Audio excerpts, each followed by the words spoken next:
Hey guys, how's it going? My name's Ross. I'm a photographer and video maker from Northern Ireland. Welcome to my YouTube channel.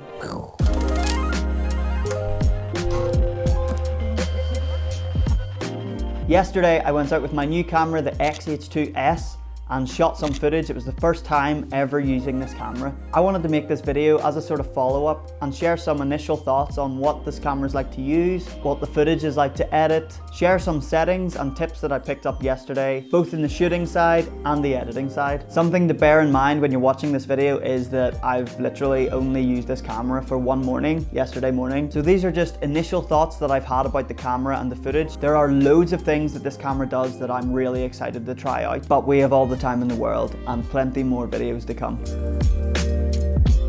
The first thing I want to talk about is the feel. What is it like to use this camera, like physically? The X-H2s feels amazing in your hands. Like literally the first time I lifted it, like out of the box, I was like, this thing belongs in my hands. I bought the Sigma 18-35 1.8 lens. One minor thing is that this lens is quite heavy. My arm's getting sore holding this. The lens itself was nice to use. Basically, I bought it because I felt like I needed the brighter aperture. With the sensor of this camera being cropped, I felt like I could do with a bit more light. A bit of extra light never hurt anyone, especially shooting weddings in Ireland. The majority of the shots in yesterday's shoot were manual focus. I used the back button focus, press record with the shutter button, and then keep that bad boy in focus. Manual focusing is good. It's my go-to, but I will be trying out the other focus modes on this camera. One small note about manual focusing, I turn peaking on, high, red. I always have and I always will. I spoke briefly about this function in my previous video. I've assigned fixed movie crop mode to my record button because I use the shutter button to actually record. I'm looking for a shot, I want to punch in,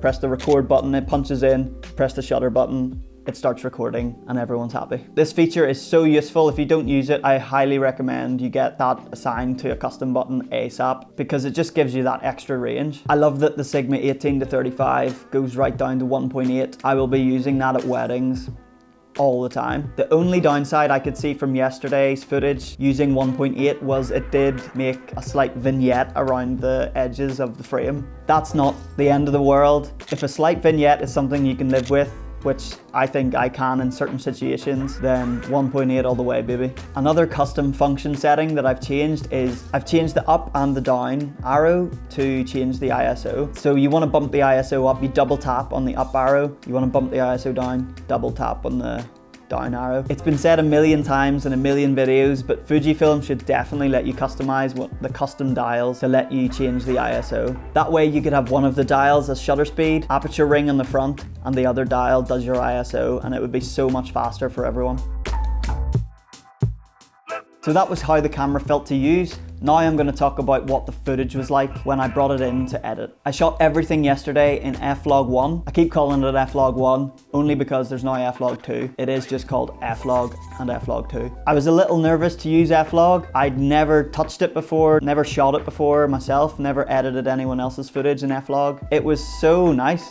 F-Log has so much dynamic range, and F-Log 2 that the camera shoots has even more dynamic range, which is crazy. I decided to shoot in H.265, which is the 10-bit codec, but in 420 rather than 422. I just don't think I have the computing power to deal with 422 footage smoothly. But the H.265 10-bit 420 footage that I shot yesterday, my computer handled it with no problems at all. And moving from 8-bit to 10-bit, big difference in my opinion. I noticed a huge difference in how far you could push and pull the footage. Having not used F-Log before, I wasn't sure how to expose it. I think I underexposed a lot of the footage yesterday, but there was enough there to bring it back without adding too much noise in the shadows. All in all, the footage was amazing to work with, and I wasn't even shooting in the highest quality. It reminded me of my Blackmagic footage. It was sort of on par with that, if slightly better. The shots yesterday were a mix of 50 frames a second and 100 frames a second. I absolutely love shooting slow motion. It's just a simple way to elevate your videos above people's phone videos or whatever. And to have this quality at that frame rate coming out of the X-H2s is so exciting for me. So I've talked about how the camera feels, I've talked about what the footage is like to edit, and now I'm going to talk about what my future plans are for this camera. Here's a short list of things that this camera does that I'm so excited to try out in the hopefully not so distant future. I'm so excited to try the 6K 3:2 aspect ratio open gate. Some videos I've seen shot in this recording format look amazing. It's definitely a setting I'm going to try out really soon. I'm also really excited to try out some lighter lenses, some of the Fuji lenses that I bought for the X Pro 3. This camera feels so good in my hand that I might just bang a strap on it and throw it over my shoulder, and who knows, the X Pro 3 could be sitting at home. Who's to say? With the Fringer adapter, I can use whatever EF lenses I've got lying around the house. Definitely want to try my 100mm 2.8 macro.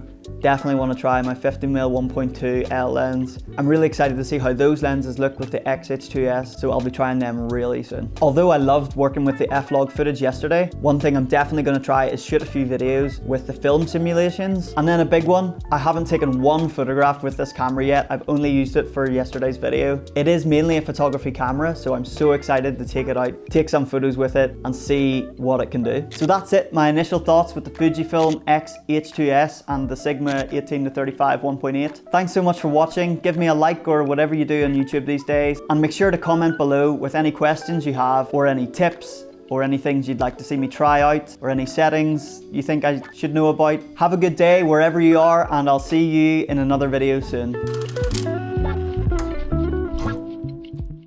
That'll do.